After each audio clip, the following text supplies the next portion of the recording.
Дождались мы с вами, друзья, что начинаются уже какие-то новые фазы в развитии климатического Цербера.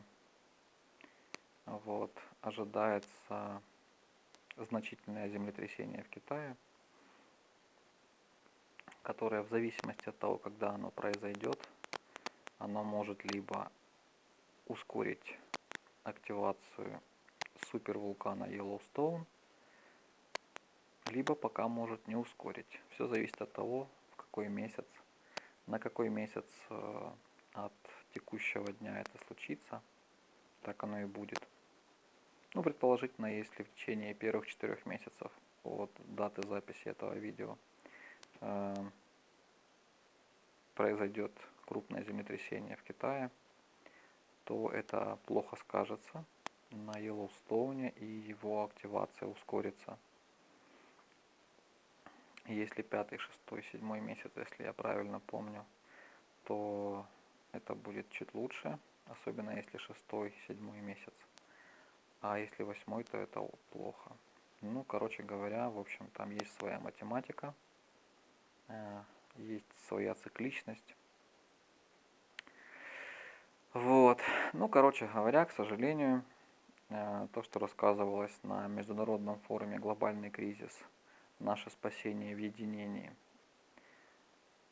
все, что там говорилось, все оно происходит и дальше. И, к сожалению, вместо того, чтобы прислушаться к людям, прислушаться к тем, кем выбраны были руководители стран, пошел обратный процесс, начали закручивать еще больше гайки, начали еще больше усиливать контроль за свободой слова, активировались спецслужбы. Они начали разговаривать с волонтерами о том, чтобы волонтеры поменьше, так сказать, паники наводили на людей. Вот такая прискорбная ситуация. То есть те люди, которые должны,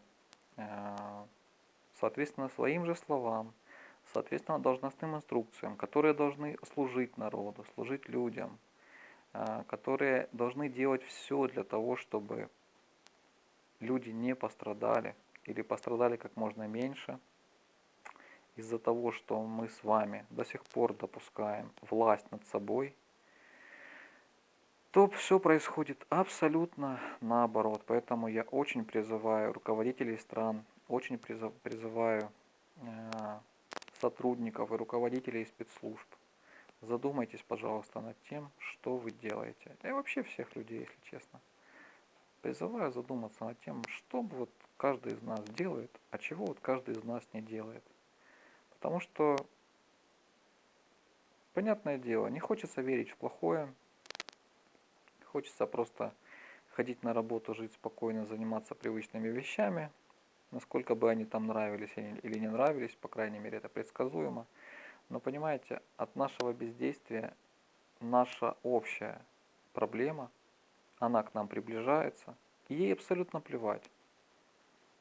Хотим мы чего-то, не хотим, боимся, не боимся, делаем мы, не делаем, она просто приближается, потому что это процесс, который можем обратить только мы все с вами, сплотившись.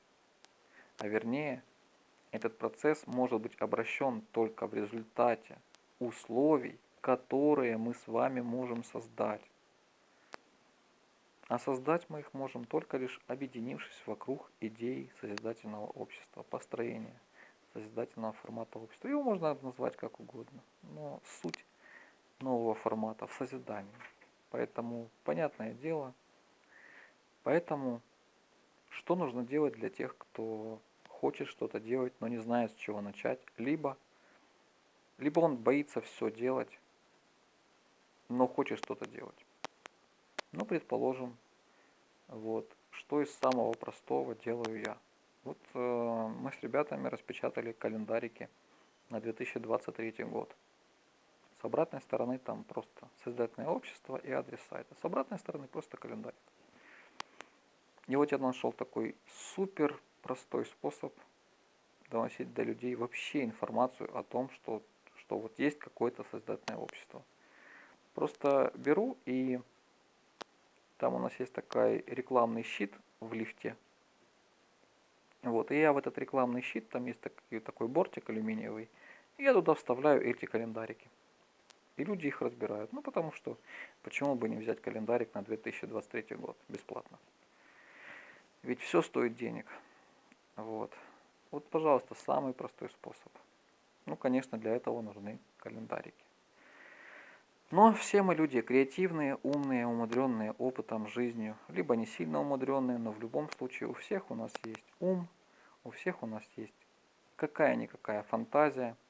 И если нам нужно решить какую-то задачу, мы обязательно придумываем, как ее разрешить, правильно? Поэтому тут, как говорится, не нужно стеснять себя в возможностях и в способах. Нужно просто каким-либо образом доносить людям информацию о созидательном обществе. Вот каким вы можете, таким и доносить.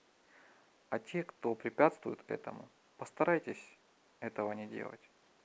Если вы не можете отказаться от этого, если вы боитесь потерять из-за этого работу, тогда делайте свою работу плохо. А как по-другому, друзья?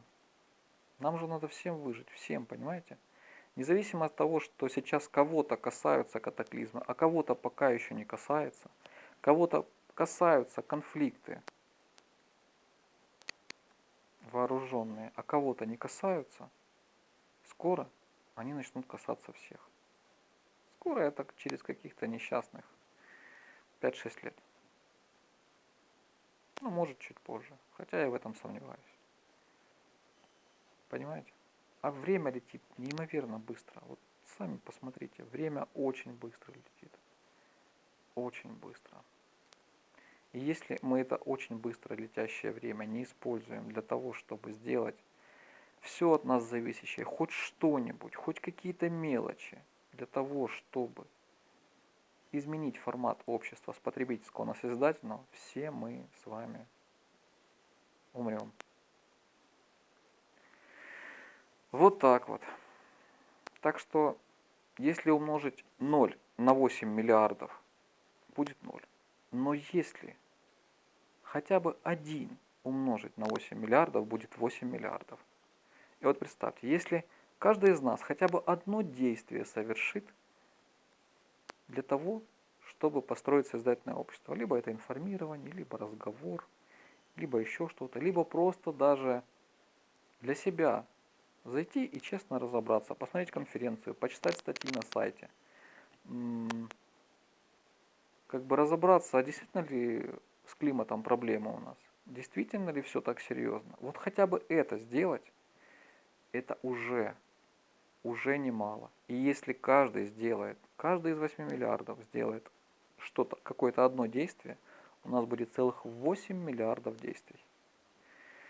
Но если каждый махнет, скажет, ну, да, вы молодцы, ребята, я верю, я не верю, но делать ничего не буду, тогда вообще ничего не будет. Поэтому я предлагаю сделать хоть что-то.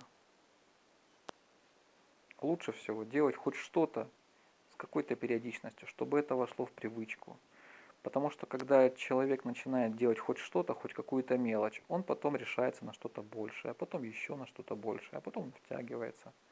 Это по-разному происходит. Но факт в том, что чем более постоянно что-то делаешь, у тебя вырабатывается привычка, и ты уже не боишься делать что-то большее, либо то же самое ты делаешь уже вообще без напряга. А нам всем нужно это что-то делать. Пускай не каждый может снять видео, не каждый может показать свое лицо и так далее. Но каждый, абсолютно каждый человек может сделать хоть что-то, как минимум для того, чтобы самостоятельно разобраться. Понимаете? Ведь проблема в том, что подавляющее большинство людей даже не хотят разбираться, даже не хотят на сайт перейти. К сожалению. И из-за этого ничего дальше не меняется.